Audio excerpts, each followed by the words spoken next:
I'm giving you all that to say I was not removed by the President of the Republic of South Africa as the Constitution and the Police Act dictates. I was made to step aside by the Minister of Police then. No law provides for such. That's why I continue to say that my removal from office cannot be found anywhere in the prescripts.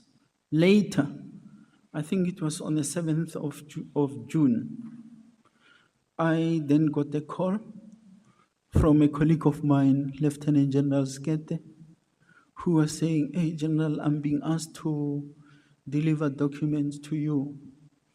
And I said, "What is it?" I mean, I've worked with General Skete for years.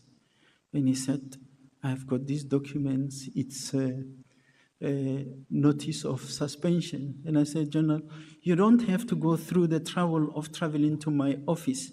You can just ask one of the officers in my office. In actual fact, I sent my driver who went to him to fetch the documents and bring them." When I received the documents, the first thing I did, I called General Mutiba and I asked him, "General, are you trying to sort out the mess that the minister has created?" And he was very apologetic. He said, "General, I'm very sorry.